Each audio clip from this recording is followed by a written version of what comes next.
I'm Erica Hollingsworth, and you're listening to the F1 podcast.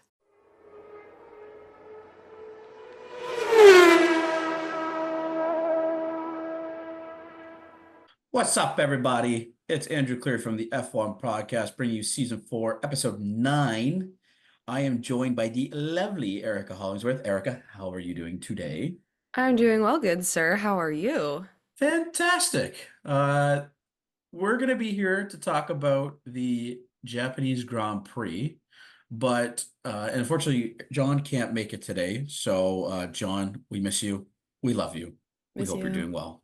XOXO. XOXO. Don't break my heart. Do a barrel roll. Come back. But we had some fun. We live in Ontario, very close to the Lake Erie, Lake Ontario border or shoreline, respectively. Erica, did you get a chance to take a look at the solar eclipse today? Oh my goodness, it was so cloudy here. I did not. It got very dark outside my window, but it was not visible.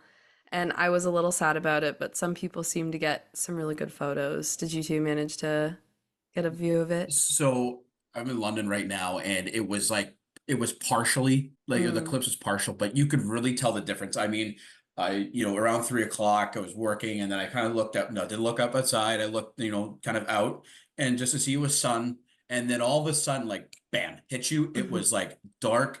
My neighbors had their porch lights on, and they were clearly visible. Oh my So gosh. that was really wicked. And then my friend, they live about 30 minutes south of London in a place called St. Thomas, which is near Port Stanley on Lake Erie. And that's where the eclipse was full. And the pictures that she took, it was unbelievable. Like you could clearly see the outline of the moon coming in front of the sun. It was quite spectacular. It's not something you get to see every day.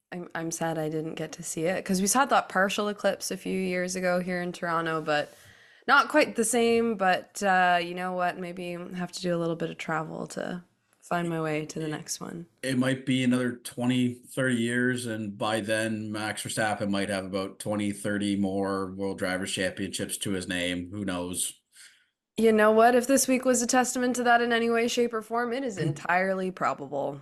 And with that, Erica, you get to do the fastest lap recap of, I believe it was Max Verstappen who said it, Mr.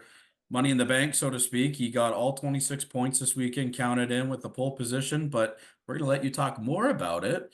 The fastest lap was a minute 33.706. I'm going to round up to a minute 34. Erica, please let me know when you would like to start. Count me down in three, 2, two, 1, one. ba-boom.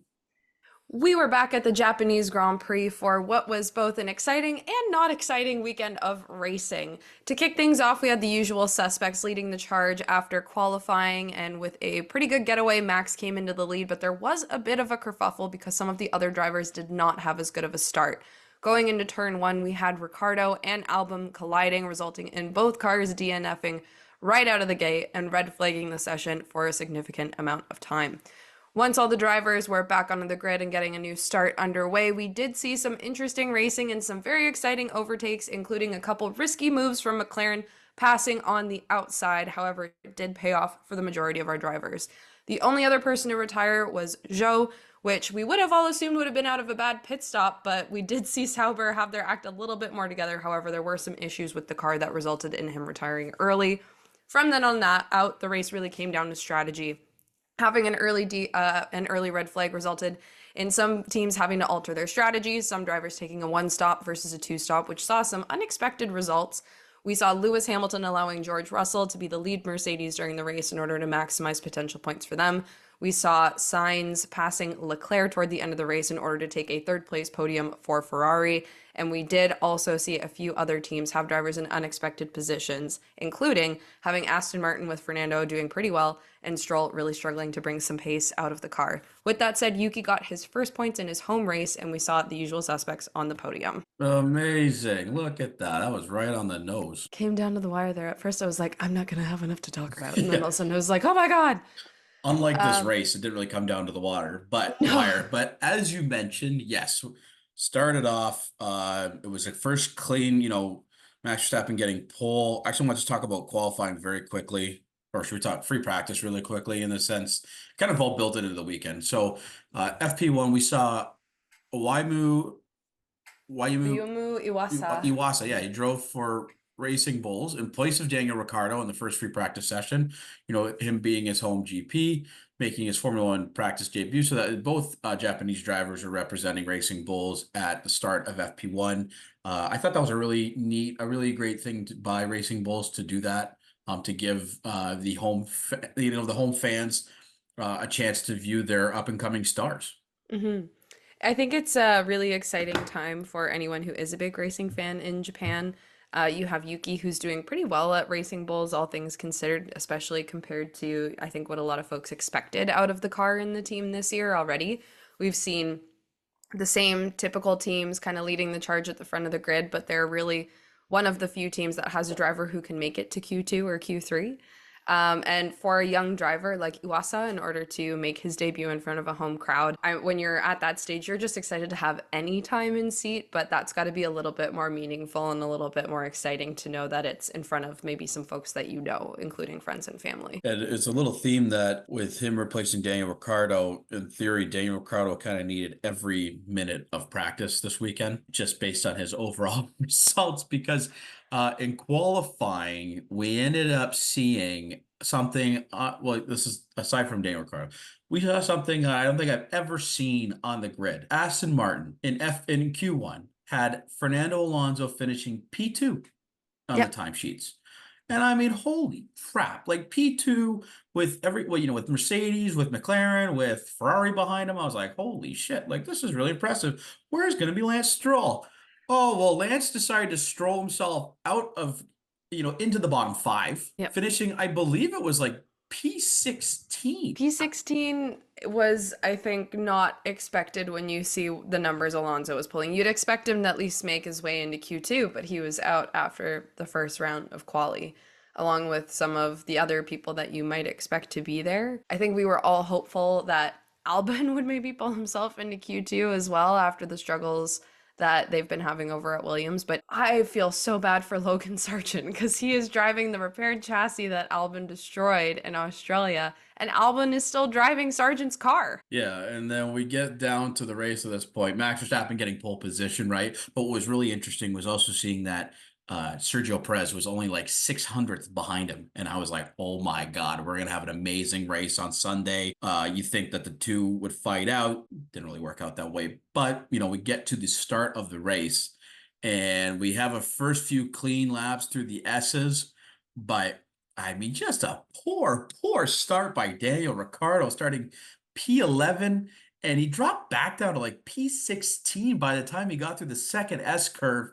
And he sees Stroll up behind him. Look, he's like looking for maybe the potential the overtake on the inside of the thing is the second or third S, turn 5 or 6. Danny looks left, veers right, clips Albon, and they both go rocketing into the tire wall. I'm so sorry. I don't know what you did to the world of F1 Williams mechanics, but you've had the roughest 3 weeks period I think we've seen in a long time. Well, I mean, I think we all know there's some weird planetary crap going on lately. There was an earthquake in New York. We had the upcoming eclipse. There's two broods of cicadas that are going to be hatching this summer.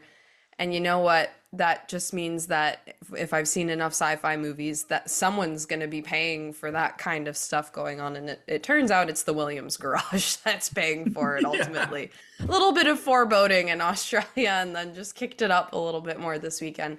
But they absolutely went flying into that tire wall. I mean, they were going to bring out the virtual safety car, I think, and yellow flag it, but it was so much of an impact. There was major repairs needed to that barrier, so they had to red flag the session overall.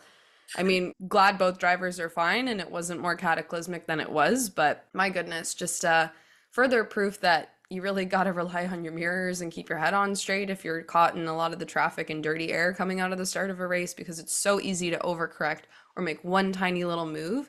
And just even with Daniel knowing the pressure that's on him in these couple of weeks, to make an unfortunate reactionary decision that results in your race really ending before it even begins. Yeah, and he needs every second on the track he can to prove himself in order to keep that seat. Maybe he's got one more round, basically, from what I've kind of heard through the rumors. Yeah. to prove it. And that's a lot of pressure to come down to the final, pretty much his final race of the year potentially in China to score points and maintain his seat. And then I see some reports saying that he's still the clear-cut runner, number 2 for Red Bull next season. I think that's a boatload of BS because why would you want to have a type of guy like that who's, and he's at this point where he's like blaming, oh, it's just like unlucky here, unlucky there. I'm like, no, dude, your poor start cost you the race Yeah. because you dropped back 5 position, got yourself in in like a smorgasbord of cars, and you just weren't careful enough and ended up going into the tire wall at that point. But the movie, in Step Brothers when they're showing the dad like the music video, like the Boats and Bros Yes. music video, and then at the end the boat goes into like the rock face and damages, and the dad's like screaming like that part. I can only imagine that was James Vowles watching Yeah. that happen in on the pit wall. And he's sitting there like, I had my one coffee this week for this. This is what I had my coffee for. I'm all hopped up just to be angry and more awake than I've ever been, arguably, in my life. It's really unfortunate for them because we know they're a cash-strapped team. We know they've been struggling, and we know that they've been hoping to finish higher in the points this year than they did last year to kind of build on that momentum. And it's not looking so good right now if you're sitting there with a little W painted on your chest. And now So, that's 2 chassis that Albon has completely pretty much buckled in. So I saw some of the best memes though, were like, like in Le Mans when they take the driver or like when they replace drivers out, right, for quick pit stops. Basically, that's like Albon taking Sargent out of his car or his old car, going back to his, or his new car, going back to his old car now. Ineffective. I don't know what you do if you're Williams now. Do you give Albon his old car back and like pretty much further shaft Logan Sargent, or you say, no, enough's enough. You're going to deal with the mess that you've semi-made at this point? I think that's going to be a conversation they have to have because either way, you're going to be dealing with suboptimal equipment from here on out because it sounds like they do not have the money or the budget if they were to replace the car in its entirety so early in the season. So it kind of comes down to really, I think at this point, a balancing of egos as we go into this. Like Logan's already been far more patient than I think any of the other drivers on the grid would be. We've seen snipes and jabs amongst teammates, and we've not really seen that from them to like any sort of extent that we would anticipate just yet. If you're Vowles, you're freaking out and you're trying to figure out where you go from here. And I also think if you're Liam Lawson, you're freaking out and you're wondering if you're about to have a shot at a seat in a Racing Bull car at some point in time because he's quite literally standing behind Daniel Ricciardo looking over his shoulder at every opportunity right now.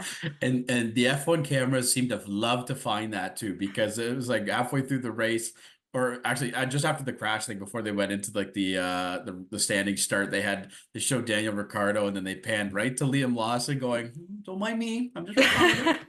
Just here minding my own business. I'm just enjoying the experience. But But like to me, there's no way if this doesn't work out in China, he'll be in the car in Miami, no problem. yeah, and it's going to be interesting to see how that all plays out and what sort of story Red Bull spins out of it because we've heard so many things about how he's still the preferred driver, but then we're also hearing things from Helmut and others stating points to the contrary. But in good news for Racing Bulls, Yuki scored his first points At at home. his first home race. Well, not Yeah. his first home race, but the first time he was at a home race Right. and scored points. And he actually got to finish the race Race. on top of it, right? Mind you, it was like a lap down, but still, nevertheless, like he is the guy. He is the bull in the proverbial china shop this year. He's always in Q3, right? Knocking out, a Lance Stroll, which I guess isn't really that hard, but you're knocking out somebody, right, of the top 5 teams to get into that Q3 position.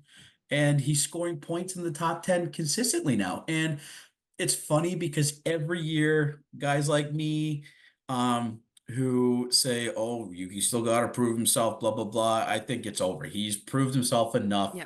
He has taken every challenge that Racing Bull and really much Red Bull has thrown at them, and he's exceeded. He was kind of getting there with Pierre. Once Pierre left, he exceeded that last year with Nick DeVries. So we all thought, oh man, great opportunity, past Formula E champion. He'll show Yuki the ropes. Nope, Yuki showed him what to do in the car, Yes. and then we thought, oh, Daniel Ricciardo coming back on his resurgence. We thought, ooh, he is gonna be the one to showcase Yuki on how to drive the car. Nope, Yuki's put him in the dust. He said, hey, buddy, look at what I'm doing. You gotta match that or you're gone. And I mean, we heard Horner when Yuki came into the sport talk about the promise he has and how he has the ability to be one of the top drivers. It's just that he was really young and needed to mature a bit. And I think if you compare like 3 years ago, the Yuki that you were hearing on the radio and seeing drive the car to the Yuki you're seeing now, it's very evident that he's matured. He's a lot more confident in the car. He has built the rapport and strategy and kind of understands this level of racing much better than he once did. And I would agree with you. I know I've been saying that a fair bit over the last few weeks that I feel personally if anyone were to be promoted to a Red Bull seat, were Perez not to renew his contract, were Max to go somewhere else because we're hearing all that nonsense going on in the background, he'd be a front runner in my opinion and should be. And if he's not being considered, bro, start looking somewhere else and find another seat because you're worth more than what you're getting. Well, and it's funny you mentioned that too, because we have some of the potentially like the hottest free agency that's going on right now in theory in the sport. Because I fear for Yuki is that he's going to keep doing this at Racing Bulls, but he may never ever get the chance to fight for the top team in Red Bull, and Red Bull might lose him to a competitor. I mean, if I'm Yuki, I don't want to be sitting in the junior program for another year or so. You've done enough. I feel like you should prove yourself to at least get a shot. But the problem is Sergio Perez is making a very good argument as to why he should be still in that second seat. I know he finished 12 seconds behind Max, but this is Max freaking Verstappen we're talking about, right? The guy dominates on every facet of the sport. And the fact that he's only 600s behind him in qualifying, only 12 seconds behind him in the 12 seconds is a big gap, but it's still an improvement on Sergio's side. He's P2 in the championship right now. Like, what more could you ask for him at this point? Because it's clear cut as day. We're watching Max Verstappen basically go for every broken record at this point, get to the fastest to win, he wants to win 4 championships, 5 championships, six, it's how many ever championships he wants to win pretty much at this point. Yeah, and I mean last year I know there were concerns because Perez is really having to fight his way to get back to the front, and that's not the same case we're seeing this year. He is a bit more consistent in qualifying to come to the front, and I'm hoping that continues for his own sake, and especially because he's got killer piece of machinery.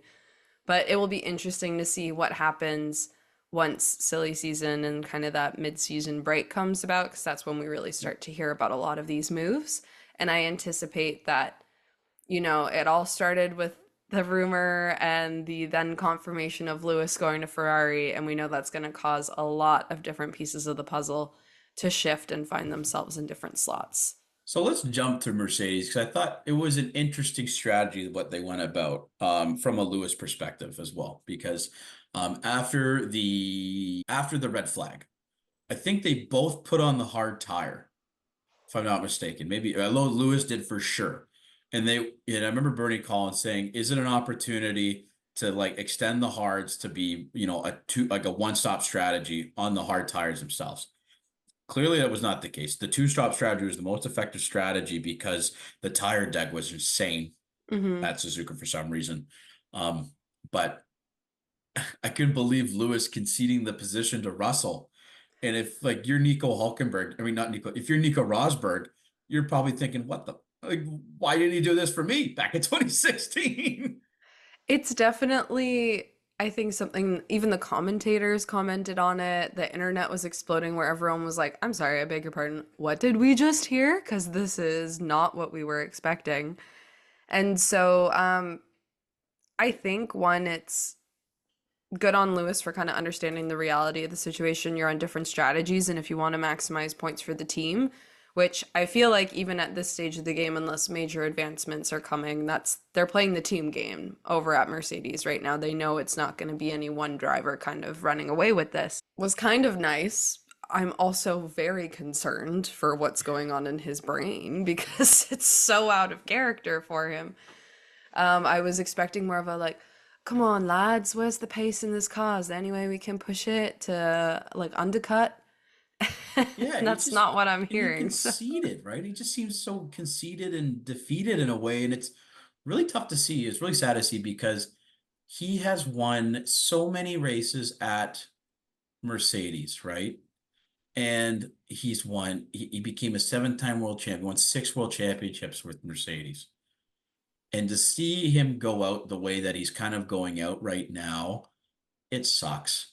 Like it mhm. would be nice to see him to win one more time with Mercedes and just kind of cap off the season with that cherry on top because he really deserves it. He's done so much for that team. That team's in a way that team's done so much for him, but he's done so much for that team, right? It's, as much as the car, it is the driver in this case. And I think by the way that Ferrari are projecting to go right now, uh, I think he made the absolute best decision possible going to that team. And speaking of Ferrari, I was surprised about how they kind of went on like an offset strategy between the two drivers this weekend. Yeah, it's been interesting. In the past, Ferrari has always talked about prioritizing points for Charles over Sainz, but we saw the opposite of that come into play, where toward the end of the race, they had team orders. They didn't let them race against each other. It was to maintain position and make sure that Norris and others weren't coming from behind, but then to swap the drivers so that Sainz took the podium. If you're looking at this season in a vacuum right now, I think you would probably make a similar decision if you're really pushing for Sainz to be the one on the podium and to be the one taking home all of your points. But that's still not the overall messaging we're getting from the team. And it's still really not what a lot of other drivers, I think, are expecting of Ferrari either. I'm very happy for Carlos. I think this means that he has a much better case when it comes time to negotiating for a team next year. And he's just continuing to prove that. It's crazy. But I'm very shocked for a team that has not played the team game and mostly prioritized races and strategies for individual drivers in the past. Do you think maybe Fred feels a sense of not resentment, but like guilt that he is kind of letting signs off, on the hook, like he's on the hook basically. Being he's the odd man out now at this point with Lewis in, and they've long-term Leclerc that they want to feel like they're giving Carlos every opportunity or every chance, considering how the driver market once Mercedes makes the move, it'll snowball effectively into like how people go into positions. Yeah. And that'll be very quick. Do you think they're just trying to give Sainz the best case scenario so that he is then now competing on a top team next year and kind of, ending that relationship on a more happier note? It's an interesting theory, but F1 is a very selfish sport, and it's very much people acting in their own best interests with little regard for others, and we've seen it time and time again at so many teams. So, as much as I would love to say, because we do know Fred is a very non-traditional team principal, so it could be possible that's what he's thinking. At the same time, I just think the amount of pressure that's still on him to perform and put pressure on Red Bull, that's not where his mind is at because he's going to have the board and the other executives and sponsors coming after him to be like, bro, what are you doing? Yeah, Like, that's a good point. I think personally, he's probably very sympathetic to the situation Carlos finds himself in.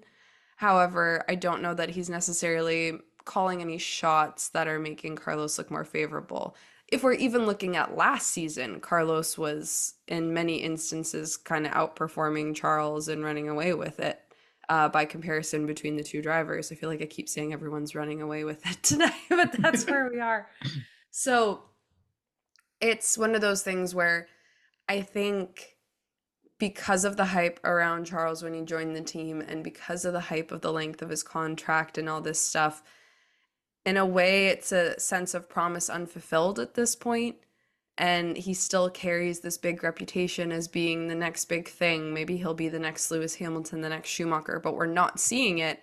And there's still many other talented drivers on the grid who are capable of achieving as good, if not better, results. And Sainz just happens to be one of them, and we're seeing that play out in real time right now. And Charles has also had a history of just not being able to convert on Yeah, pole. exactly. You The know, we, number of times in the 2022 oh, season Like It, France, remember 2020 French Grand Prix when oh he my put God. himself into the barrier? You could sense all the frustration at that point, but he just doesn't have a knack. You always talk about in sports, that killer instinct, right? I was just thinking the same thing. Yes. Wavelengths, right? Like Same page. same page. He just doesn't have that killer instinct that like Max Verstappen has. You And put Max anywhere on that grid, and he's going to be gunning as much as he can for a position. I feel like Charles sometimes is a little bit in his own head and not quite in the pocket in the moment, the same way some other people are. we'll see if it turns out to be well because we won't know until next year how this relationship between Charles and Lewis is going to go. But we can only talk about the present, and the present is that Carlos Sainz is the hottest free agent in F1 market. I want to say maybe history at this point, right, to date, because Lewis was different in the sense that he made a decision prior to going away. Based on his age, he could retire, so on and so forth. But Carlos Sainz is the hottest free agent, and he may be putting teams under pressure in a way. Uh, in kind of this week's segment of like, let's read too much into this. The post Oh, race cool down room. Max Verstappen, Sergio Perez being P1, P2, and Carlos Sainz finishing up the P3 as you mentioned it in the fastest lap recap podium. They go to the cool down room and they're reviewing the race. And Max makes this backhanded comment about how these guys couldn't, like Carlos couldn't last on the tires. And then Sergio then fires right back and says, yeah, Charles was pretty quick on you, eh? Like, I felt it's one of, again, we absolutely know that we're reading too much into it, but we're sitting there and it's so funny to me that everyone's asking him about his teammate, about everything else. It's like this guy just had a great race, and you're sitting there like, oh man, what's going on? And I'm sitting here going, man, you didn't even race one week, and you're only 4 points behind your teammate in the yeah. championship right now. You're doing pretty freaking great, and everyone else is like, man, that teammate of yours, oh, despite the fact you finished like 6 seconds ahead of him, oh, speedy guy, like. And then his facial reaction is like, what the hell did I do? Like, I'm like, How hey, did it was I get thrown pretty. in the middle of this? So, Erica, my read this way too much into this segment is that Sergio Perez and Max Verstappen feel threatened by Carlos Sainz. Hundo P. I think you're absolutely right. 100%. Because Horner has been on record saying that he would love potentially to have Sainz back, right, in that second position. And hear me out. Max loves Checo in that P2 spot because he clearly is much better than Checo is as a driver. Yes. Um, just based on performances, like it's hands down, it's clear and day, right?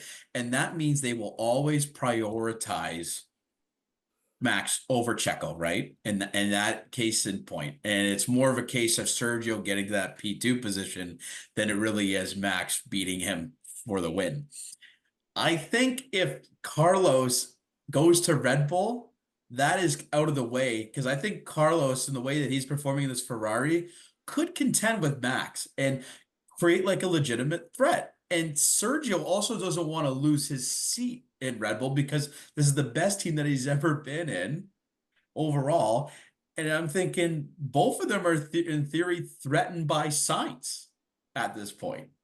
There's definitely an aspect of psychological warfare going on, and you can tell for sure based on, I don't know, they just look smug as they were making those comments Yeah. too, which I always think makes the whole, oh, there's a little bit of a hidden agenda here, feel that much more apparent, whether it's intended or not.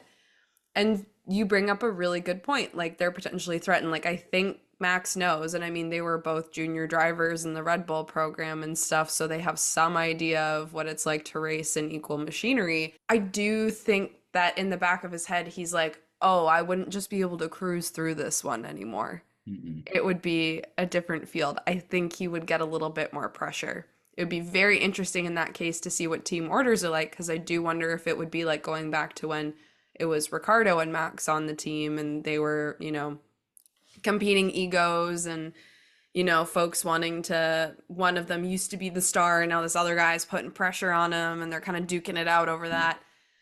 But I do think they're very curious and they're on edge.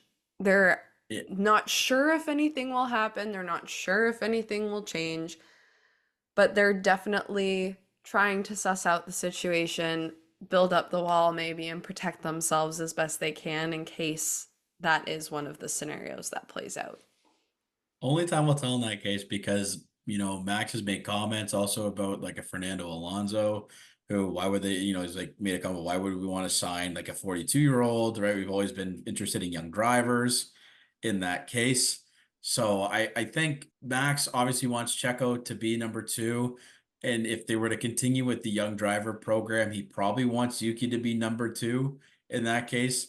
But I think Yuki is the underdog of the year story in that case, and he would compete with Max too. I don't think Max doesn't think that truly. I think there's obviously it'll be competition, but I think he's kind of along the same lines as Sergio in that way. So that'll be interesting. I like to get your thoughts on McLaren this weekend because I thought Lando had an interesting race, tough ending for him, as Hmm. well as a tough ending for Oscar Piastri, who defended so well. Yeah, I was pleased for the most part with not Mercedes, oh my gosh, McLaren's performance. There was some exciting passing. There was a lot of hustle, bustle, really like grit in these drivers, but I did feel like they were fighting the car a bit at the end. I was a little concerned about reliability as we were approaching the end, and like Oscar was trying so hard to maintain position there for a while, and I just didn't know if the car would have it in it to make it to the finish line and if he might DNF before it was all said and done. I mean, I'm still quite pleased with how they're doing. I mean, we've got both of them fifth and sixth in the constructors sorry, the Mhm. drivers championship right now, which like y'all are the third place team right now. That's kind of wild. Like Oh I yeah. don't think I expected that coming into this season. I don't think Zach Brown expected that coming into this season, quite frankly. So it's positive and it's exciting to see. It, But we did see a few teams start to bring upgrades to the car starting this week. I'm curious how that will go heading into China, and then we've got another 2 week break before Miami. If more teams will start to bring some upgrades that could impact where everyone starts to fall in the grid. I know McLaren was really trying to be big on bringing more advancements throughout the season, but we do always know that sometimes those don't pan out the way you're hoping, and so a strong start doesn't necessarily mean you're going to keep building on that momentum.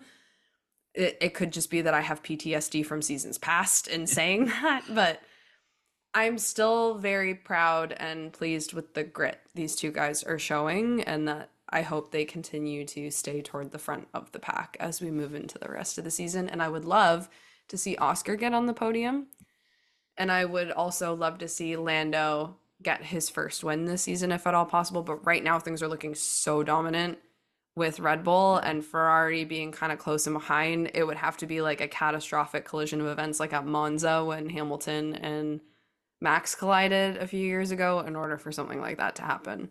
Yeah, and I felt bad for Piastri because he did get forced off the track at the final two, the final chicane. They're going into the turn, going in back into turn or the main straight. It just locked the back tires up, Yeah. and that just gave the Russell the slingshot approach that he was able to overtake, and it sucked because if Piastri stayed ahead, my boys at Aston Martin would have been ahead of Mercedes in the in the World Constructors Championship, based on points.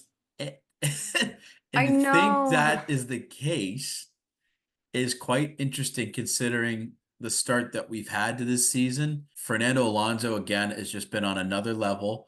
Amazing qualifying performance, and he really paced well in the car. Finishing P6, being kind of the best of finishing ahead of both Mercedes. And he had an interesting comment in like the post race. He was asking, would you go to like Mercedes next season? And he jokingly mentioned that, well, why would I? They're both behind me, so to Yeah. speak. I thought that was such a great line. Um, but then on the flip side of the coin, we have Lance Stroll and his Ugh. um Voice crack of the century over the holy radio there. jeez. I don't know if it was one of those like you're frustrated, so you're kind of like laughing as you're giving a comment, like, oh my God, this is the worst thing ever. Yeah. And you're like not able to control your voice there. But one, unprofessional, the message. Like, I'm sorry, I know guys get fired up, but that comment to me felt at the time it was delivered so out of left field. And it's like you weren't doing anything to help yourself with regards to fighting through the pack to begin with. Yeah. And don't tell me that you couldn't, don't tell me you couldn't compete for points in the sense that your teammate finished P6 and he had an outstanding quality. You put yourself in this position, Lance. You had to get out of it, and you didn't. He was just trying to find an excuse as to why it's like, oh, we weren't fast on the straights. I'm like, But your teammate was faster and your teammate was doing well enough. And also, he finished P6 in Australia. There is some pace in this car, dude. Like, come like on. he finished 30 seconds ahead again. So relatively speaking, last year to Max, right? Yeah, Fernando Alonso was about 70 seconds behind towards the end of the race. This year he was like 40. Like it was a 30-second difference. Like that is incredible. The upgrades are up towards the car. Like you can't tell me that, there wasn't upgrades that would make you competitive. It's just, Lance wasn't able to compete, and yeah, the voice crack of it's like, dude, just get some composure and understand the situation here, and that you've kind of put yourself in the shit. You got to get out of it. exactly. When it comes And down to it, you've got your team on the radio and they're helping you with strategy, but it's you in the car that's responsible for like 90% of what happens during the race. yeah, and it's just frustrating because, again, that type of position, right? You can put yourself in, the points, right? And we're now ahead of Mercedes, who have Yeah. had a somewhat abysmal start to the season. Time to Fun, start thinking about tennis again, buddy boy. yeah. I think for me, we saw some Saubers, really cool overtakes in the S's. I never yes. thought you could do. Like Checo was weaving in and out at one point, and I Yeah. couldn't believe he took it. I forget who he overtook, but it was in the middle of the S curve. I was like, holy shit. And then Max and Checo overtaken in 130R. I was like, damn, this is fun to watch. It was honestly like pretty entertaining for the most part. I think if you're someone who understands the sport a little bit more, you would have found even more enjoyment out of it than some of the other folks who are really just focused on kind of what's happening on track, because you'll understand a little bit more about the crazy plays happening behind the scenes. The only other thing for me was congratulations, Sauber. You did the bare minimum Oh, and yay. didn't have a catastrophic pit stop this time. You're still not great, but you did the bare minimum and it could have been worse. It was only 4 seconds this time as opposed to Ex- 34. and you know what? That I guess kind of helps in some way. So Good on you, you did the bare Sauber. minimum. Yay. I Good don't for think we you. talk enough about how that team has gone in the dumps these past two I years. It was one of those things where Bottas went when they were Alfa Romeo, and it wasn't great, but it was fine. He was able to keep his qualifying streak for a little while there. Things kind of went away. And then last year it was like, oh no. And then this year it is, oh no, as we continue with it. And I don't know if it's just them throwing in the towel because they know that they are not long for the sport. And so they're not really investing in anything. And everyone's a little bit laissez-faire with everything going on. But like, come on, y'all. Like, you're paying some of these drivers big money. Get some kind of return out of it. And you're just hurting your brand. Like you're Yeah. embarrassing not only your brand, but sponsors. Like I imagine Kick is not pretty excited about the fact that you can't be competent enough to do a legit pit stop. Like it's embarrassing. You know someone is putting the pressure on them somewhere, but either no one cares or it's falling on deaf ears and it's not really going anywhere. So, Speaking of embarrassing, another embarrassing performance by Alpine this weekend. They had a collision again where Pierre just kind of said, "Hey, buddy, I'm going to give you a nice little elbow." Side I pod don't there. I don't know what is going on there. Like, especially if you're Esteban Ocon and you've been there for a few years when the team was doing well and now they've just gone off this cliff. Like, you go from winning with this team a couple years ago to now being 18th in the drivers championship. You're sitting there like, oh mon dieu, oh la la. Now, Just fun because you fact. fit. Now, fun. Okay, fun little trivia for you. If I was to tell you that Williams, Kick-Sauber, and Alpine are all tied right now at 0 points, what order would be you think in the constructors championship from 8 through 10? Because how they classify Ooh. is based on best average performance, I believe. So who's sitting Honestly, P8, who's sitting P9, who's sitting P10 with all 0 points right now? honestly feel like Sauber's probably 10. Okay. Alpine's 9 and Williams is 8. Well, Williams is 8. And to say how poorly the season is, Alpine is dead last. Oh The no. team that has 40-second pit stops are ahead of you in the Constructors' Championship based on shit merit, we're going to call it. And that has got to be an absolute kick in the baguettes to the Alpine team. I'll tell you that much. Oh my goodness. It's so funny to me that Haas is P7. I know. I can't believe it. We were like, oh, these guys are going to be terrible, dead last this year. Nope, exceeded everyone's expectations. And quite frankly, they are probably going to finish P7 in the championship with 4 points because I don't see how Williams, Kick-Sauber, Alpine are going to score right now. Just based on the way that like Williams is in shambles with their car, Kick-Sauber can't do a complete pit stop, and Alpine is just Alpine. Kind of entertaining. It's very much like an anti-comedy type thing, like dark humor scenario going on here, but I'm dying to know the conversations are like these guys have a third of our budget. How are they ahead with 4 points? I don't get it. I want to go to a race, and then have my cardboard sign that says Alpine. My expectations were low, but holy, Do a barrel roll. because it is so bad. And then It, also another fun fact: Ollie Behrman is now 12th in the World Drivers' Championship. I know. I still think that's so funny to me that he is ahead of the charge on so many levels and he was in a single race. I'm sure Yuki's sitting there and he's very glad to have got some extra points and put himself ahead of him now this weekend. But oh my goodness, like if you're it's one thing if you're Haas and you don't have high expectations of scoring points every week, but if you're some of these other guys, you're sitting there like, really? Yeah, yeah, This is just where I find myself. it's got to be embarrassing. That is our review of the Japanese Grand Prix. Next week we'll do a nice little review of the Chinese Grand Prix, who will be there for the first time since 2019. Wow. Erica, at the last Chinese Grand Prix in 2019, can you guess how many wins Max Verstappen had to his name? Ooh, a few, if any, at that point in time. 5. 5. We are in a very, Different age of Formula One since we've been yeah. there. And it's going to be the first sprint weekend this Oh, I didn't realize it was a sprint. That'll be fun. and the scheduling is very weird. We have like the sprint qualifying off at like 11:30, or no, the sprint race being at like 11:30 at night, and then the qualifying is from like 3:30 to 4:15 local like Eastern time, and then the race being like 3 a.m. So apologize to our social media pages, but we won't be updating anything until the morning of, because I've tried staying up for the last few races, and my God, my body hurts the next morning getting, sleeping at 3:30, going and then waking up at like 8. I've seen a few people tough it out, and I'm sorry, but you're better than me if you've done that. I cannot do it. I am, as the kids say, old AF. I don't even think the kids are saying that anymore.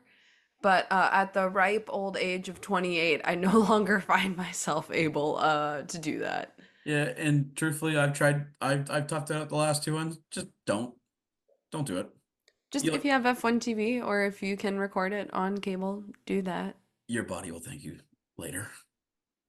Take care of But y'all mentals. Take care of y'all chicken. exactly. Well, but then so we'll have a nice little preview of the Chinese Grand Prix. We'll talk about the week that was. But Erica, that was season 4, episode 9. Thank you so much for Oh, coming thank on. you for being here. My goodness. And Richie, we miss you if We you're do miss listening. you, Richie. We hope you come back for the next episode. See, episode 10 already. 10 Oh, we're on our game this year. We're on on our top of it. Thank you, everyone, for listening to Season 4, Episode 9 of the F1 podcast with myself, Erica, and Cleary in Ricci's absence. We're super excited to have presented this review of the Japanese Grand Prix, looking forward to the next race in China. For those of you who want to keep up with the rest of what we have going on, make sure to follow us on Instagram at f1.podcast and make sure that you are following us on Spotify, Apple Podcasts, and YouTube, looking up X Ricci and F1 podcast in order to stay abreast with all of the episodes we have, keep up on past episodes, and stay tuned for anything else that is to come, as well as any future announcements. With that said, we hope you have a fantastic rest of your week. We hope that you didn't burn any holes in your eyes during the eclipse, and we wish you the very best. Take care, y'all.